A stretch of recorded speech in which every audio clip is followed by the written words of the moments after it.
Hey guys, and welcome back to the randomized K-On! Pokemon Team series. We're almost done with the Light Music Club members, so now let's see what my darling angel Azusa will have on her team. I should first probably admit that part of me is hoping she gets an evolution. The first Pokemon Azusa will get is Nidoking. Once again, we are starting off strong. When it comes to people using Kanto Pokemon on teams or in speedruns, Nidoking is practically a staple, and it's not surprising.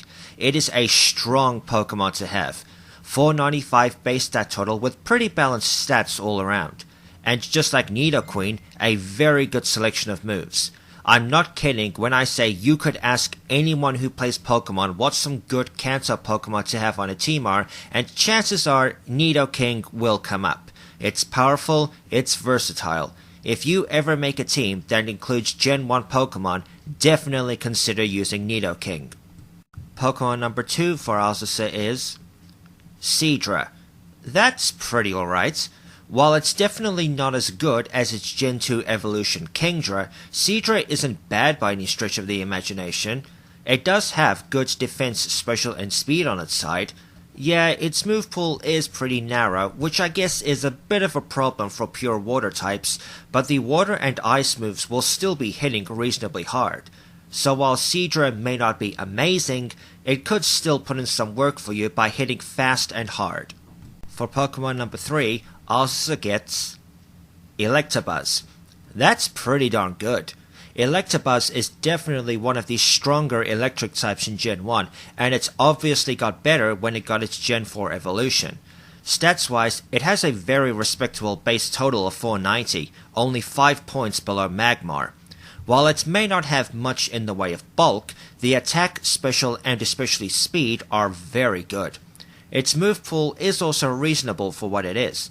It learns some strong electric moves, some fighting type moves for a little coverage, and even Psychic of all things.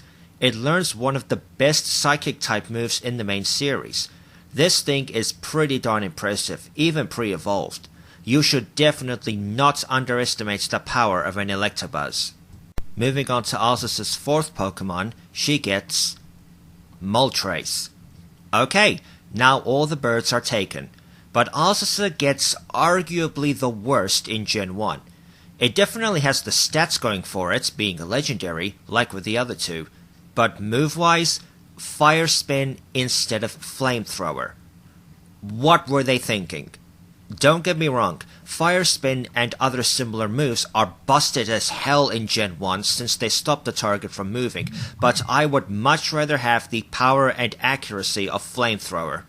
If Azusa was to use a Moltres in her Gen 1 team, she would have a bit of a rough time if she didn't find some way to access Flamethrower. Pokemon number 5 of Azusa's team will be Lapras. Nice, Azusa gets to use this gentle giant. And of course, she could ride it if she wanted to. Lapras is definitely a staple of a Kanto team. It's got great bulk and pretty good everything else, except for maybe speed. And it can learn quite a few good moves to help in battle. Water, ice, electric, psychic, even solar beam if you wanted to try that. This would be an extremely good Pokemon to have on a team.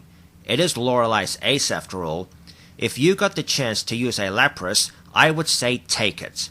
Even if you didn't want to use it for battling, it could still be your own personal fairy. Who wouldn't want something like that? And the last Pokemon of Azusa's team is Ridon. That's not bad at all. This thing is a juggernaut built for battle. It does suck in speed and special, but you're not really going to be using it for that. You're going to be using that insane attack stat. Of course, if you wanted to try using special, it does learn some good moves, namely electric and ice to help with its biggest weaknesses, water and grass. Now I do think Azusa would be quite a bit intimidated if she saw a Ridon face to face, but definitely not as much as Mio. Although, she was given a Nidoking, which she would have raised from a male Nidoran, so maybe it wouldn't bother her. Azusa, as far as I know, is not a scaredy cat like Mio. We don't know for sure. And that's it for Azusa's Gen 1 team. It definitely looks a pretty powerful team at first glance.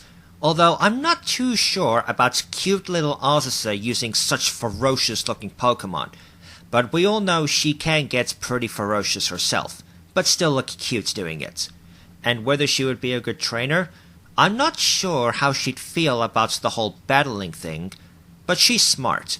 If she did decide to do it, I think she'd do well. And they do say big things come in small packages, so I would not suggest underestimating her. You mess with the cats, you get the claws. As always, please rate, comment, and subscribe. Don't forget to follow me on Twitter, consider backing me on Patreon, and remember to stay chilled.